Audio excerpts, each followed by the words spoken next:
ଅଧାରେ ପଡ଼ିଛି ରାସ୍ତା ନିର୍ମାଣ। ନିଆଳି ନିର୍ବାଚନ ମଣ୍ଡଳୀ ଅନ୍ତର୍ଗତ ବାରଙ୍ଗ ବ୍ଲକର 33 ନମ୍ବର ଜୋନ୍ରେ ଗୁରୁତ୍ୱପୂର୍ଣ୍ଣ କୁରୁଣ୍ଟି ଖଲଦା ରାସ୍ତାର ନିର୍ମାଣ କାର୍ଯ୍ୟ 3 ବର୍ଷ ଧରି ଅସମ୍ପୂର୍ଣ୍ଣ ରହିଥିବାରୁ ସ୍ଥାନୀୟ ଲୋକଙ୍କ ମଧ୍ୟରେ ଅସନ୍ତୋଷ ଦେଖାଦେଇଛି। ପ୍ରାୟ 13 କିଲୋମିଟର ଦୈର୍ଘ୍ୟର ଏହି ରାସ୍ତା ଉପରେ 10ରୁ ଅଧିକ ପଞ୍ଚାୟତର ହଜାର ହଜାର ଲୋକ ନିର୍ଭରଶୀଳ ଥିବା ବେଳେ ରାସ୍ତାରେ ସୃଷ୍ଟି ହୋଇଥିବା ବଡ଼ ବଡ଼ ଖାଲ ଯାତାୟାତକୁ ବିପଦପୂର୍ଣ୍ଣ କରିଦେଇଛି।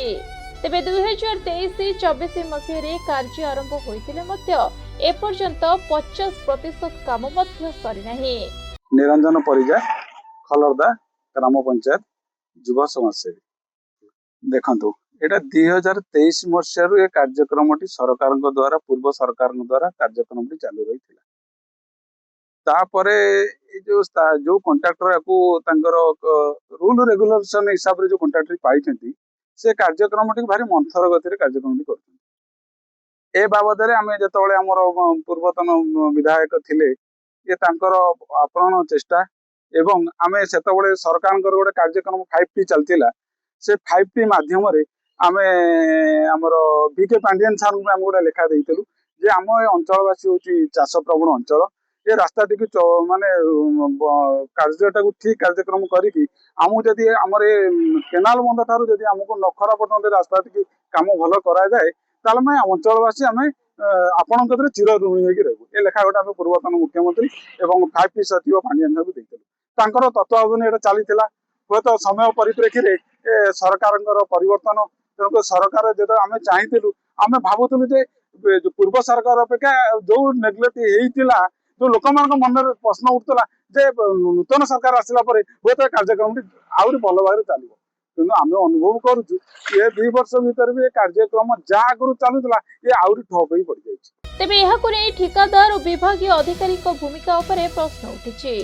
ଅନ୍ୟପକ୍ଷରେ R&B ବିଭାଗ ରାସ୍ତା ପ୍ରଶସ୍ତୀକରଣ ଗାର୍ଡୱେଲ୍ ନିର୍ମାଣ ଯୋଗୁଁ ବିଳମ୍ବ ହୋଇଥିବା କହି ଆସନ୍ତା 6 ମାସ ମଧ୍ୟରେ କାର୍ଯ୍ୟ ଶେଷ କରିବାକୁ ପ୍ରତିଶ୍ରୁତି ଦିଆଯାଇଛି। गगन बिहारी जेना पूर्वतन सरपंच साइंस ग्राम पंचायत बारंग ब्लॉक विजु जनता दल सभापति। शुणु, ये रास्ता आगुरी आरडी रु प्रधानमंत्री ग्राम सड़क योजना अंतर्भुक्त होता। तापरे आमर ये अंचल प्रतिनिधित्व करते नियाली निर्वाचन मंडल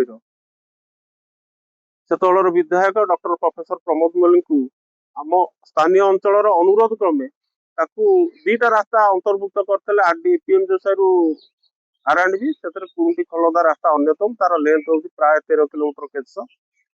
से 4टी पंचायत को संजोग करने सहित कटक जिलूर खोर्धा जिला को संजोग कर अंचल ये हूँ मुख्य रास्ता। ये पारादीप जगतसिंहपुर लोक यातायात करती। प्राय 10 ରୁ 15ଟି पंचायतर लोक ये रास्ता पर निर्भर करती। 22 मसीह अप्रूव है 23 मसीह काम आरंभ है। काम आरंभ होला नूतन सरकार आसिला रास्ताटी सेमती जराजीर्ण अवस्था पड़ी। जो 2 वर्ष है वर्षा ऋतु समय होहला स्थानीय समस्या नहीं विभिन्न लोक विभाग अधिकारी स्थानीय प्रतिनिधि कहला से कौन किसी डस्ट पकई रोलिंग फोलिंग कर पड़ा से असंपन्न पड़ रही। आम जो अवस्था अच्छू से अवस्था आम स्थानीय जो बर्तमान जो विधायक दृष्टि आकर्षण कराई विभाग जंत्री मानकर सहित आम भी आलोचना करूँ। स्थानीय प्रतिनिधि मान भी आलोचना कर रास्ता सेमती जराजीर्ण अवस्था पड़ी एपर्यंत हो पारना। सेभଳି ସ୍ଥାନୀୟ ଲୋକେ ନିଆଳି ବିଧାୟକ ଛବି ମଲ୍ଲିକଙ୍କ ହସ୍ତକ୍ଷେପ ଲୋଡ଼ିବା ସହିତ ଯୁଦ୍ଧକାଳୀନ ଭିତ୍ତିରେ ରାସ୍ତା କାର୍ଯ୍ୟ ସମ୍ପୂର୍ଣ୍ଣ କରିବାକୁ ଦାବି କରିଛନ୍ତି। କିନ୍ତୁ କେବେ ଏହି ରାସ୍ତା କାମ କରାଯିବ ତାହା ଏଯାଏଁ ବି କୌଣସି ସୂଚନା ମିଳିନାହିଁ। ମୋ ନାଁ ଗଣେଶ ଚନ୍ଦ୍ର ବେହେରା, ପୂର୍ବତନ ସାଇଁସ ଗ୍ରାମ ପଞ୍ଚାୟତ ସରପଞ୍ଚ ପ୍ରତିନିଧି। ଦୁଃଖର ଏବଂ ପରିତାପର ବିଷୟ, ବର୍ତ୍ତମାନ ସରକାରଙ୍କର ଏ ହେଉଛି ବିକାଶର ନମୁନା। ପୂର୍ବ ସରକାର ଅମଳରେ ଏ ରାସ୍ତାଟି ଆରମ୍ଭ ହୋଇଥିଲା। ବର୍ତ୍ତମାନ ପର୍ଯ୍ୟନ୍ତ ଏ ରାସ୍ତାଟି ଏଭଳି ଅବସ୍ଥାରେ ଆପଣ ଦେଖୁଛନ୍ତି। ଖାଲ ଧମା ବିଭିନ୍ନ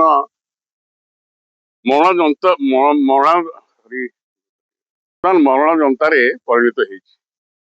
ଏ ରାସ୍ତା ଆମ କୋରିନ୍ ଟୁ ଖଲଦା ମଧ୍ୟରେ ଏହା 13 କିଲୋମିଟର ଊର୍ଦ୍ଧ୍ୱ। ଏ ରାସ୍ତା ସଂଯୋଗୀକରଣ କରୁଛି 4ଟି 5ଟି पंचायत को। ଏଠାରେ ଆମର ସ୍କୁଲ ପିଲା କଲେଜ ପିଲା ଯିବା ଆସିବା କରୁଛନ୍ତି ଏବଂ ବିଶେଷ କରି ଘରେ ରୋଗୀଟି ପଡ଼ିଥିଲା ସମୟରେ ଆମ୍ବୁଲାନ୍ସ ମଧ୍ୟ ଠିକ ସମୟରେ ଆସିକି ପହଞ୍ଚି ପାରୁନାହିଁ। ଆପଣ ଦେଖୁଛନ୍ତି ଏ ରାସ୍ତା ଦୀର୍ଘ ଦିନ ହେଲା ଆମ ପୂର୍ବ ସରକାର ଏ ରାସ୍ତାଟିକୁ ନିର୍ମାଣ ପାଇଁ ତାର ପ୍ରସ୍ତୁତି କରିଥିଲେ ଏବଂ ଟେଣ୍ଡର ମଧ୍ୟ କରିଥିଲେ। ଯେଉଁ ଟେଣ୍ଡର ମହୋଦୟ ଏ ପାଇଛନ୍ତି ତାଙ୍କୁ ବର୍ତ୍ତମାନ ସରକାର କୌଣସି ତତ୍ପର ନେଉନାହାନ୍ତି।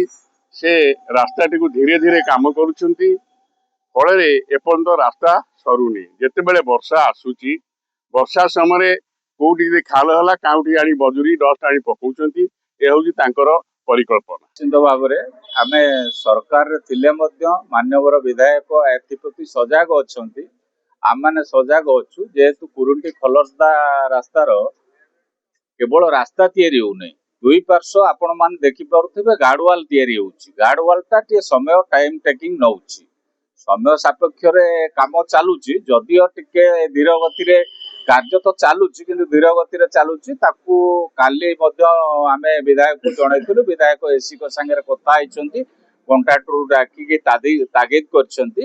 ସେ କହିଛି ପରଦିନଠୁ କାର୍ଯ୍ୟ ଫୁଲ ସ୍ପିଡରେ ଆରମ୍ଭ କରିବ, ଏଥିପାଇଁ ତିଳେ ମାତ୍ର ସନ୍ଦେହ ନାହିଁ।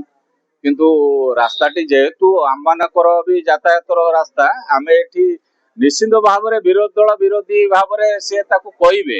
ତେବେ ଆଗକୁ ଦେଖିବା ବାକି ରହିଲା କେବେ ସମ୍ପୂର୍ଣ୍ଣ ହେଉଛି ଏହି ରାସ୍ତା କାମ, ଆଉ କେବେ ଲୋକମାନଙ୍କୁ ମିଳୁଛି ଆଶ୍ୱସ୍ତି। ଫୁଲନଖରାରୁ ରାକେଶ କୁମାର ହୋତାଙ୍କ ରିପୋର୍ଟ, ପ୍ରତିଦିନ ଟିଭି।